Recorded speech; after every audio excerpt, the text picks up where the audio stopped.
7:16 is the time, and this morning we continue to follow the ongoing conflict over in Iran. The United States and Iran ended their ceasefire talks on Sunday without a full agreement. Now, the White House says that more military action in that particular region could be needed. Joining us live right now to talk about the ongoing conflict this morning is Republican Representative Andy Ogles. Thank you so much for joining us and starting your day here with us. I do want to start real quickly with those ceasefire talks.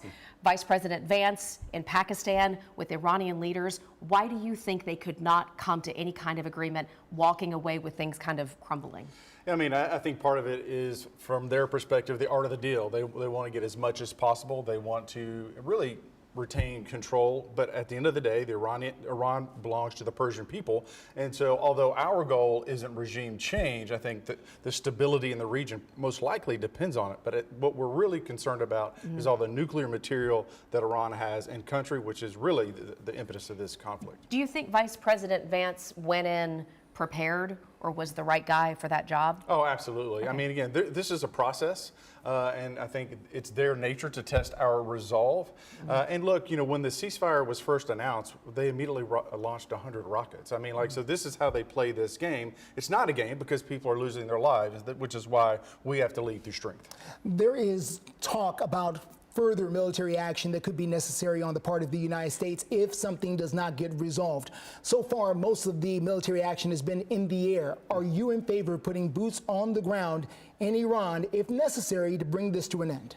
No, I think really our domain is air superiority and communications. I do not think, and quite frankly, don't want American troops on the ground. I don't think the American people want it, and I quite frankly don't think it's necessary. Look, this country belongs to the Persian people, and when you look at the region as a whole, they want this regime to change because Iran is the #1 exporter of terrorists and terror in the world. In fact, Iran was sending terrorist Hezbollah to Venezuela. Maduro, who we took out, was then bringing them into the United States. So there's a nexus between Iran, Venezuela, obviously the oil market, which China's now having to buy at full price because they can't get black market oil. So there's a lot going on here from a national security perspective, and at the end of the day, no one wants boots on the ground. Let's talk a little bit about oil prices as they pertain to fuel prices, because we're all feeling the pinch here at home. Absolutely. The blockade in the Strait of Hormuz, the developments over the weekend, in case everybody missed it, with the president saying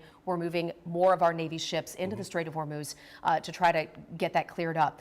But why are we experiencing what we're experiencing here at home with gas prices as it pertains to this oil situation?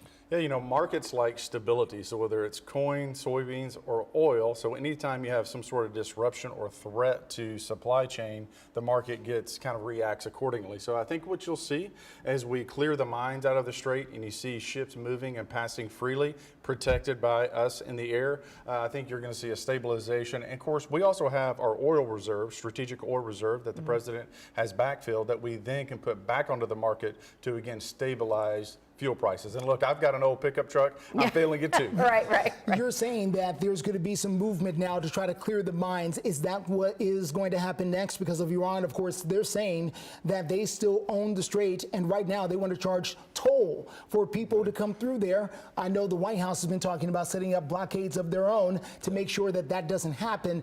Can you just talk to us about what the next steps could be here? What's the strategy to try to clear the strait? Again, I think what we've seen, whether it's the operation in Venezuela, and now what you've seen taking place in Iran, is we're the dominant predator across all domains, and we will exercise our strength when necessary. Look, no boots on the ground, but we can clear the strait, we can own the strait, and make sure that oil, gas prices, etc. I mean, the global economy depends on it, and we're not going to let a few group, quite frankly, terrorists, destroy the global economy. I have a question for you. We do want to keep you with us here this morning. I think you're going to come back after the break. We'll talk about a couple of other hot topics. But as it pertains right now, I saw the president post on Truth Social. I'm sure you saw it. This image that is conjuring up a lot of feelings, him appearing to be Jesus.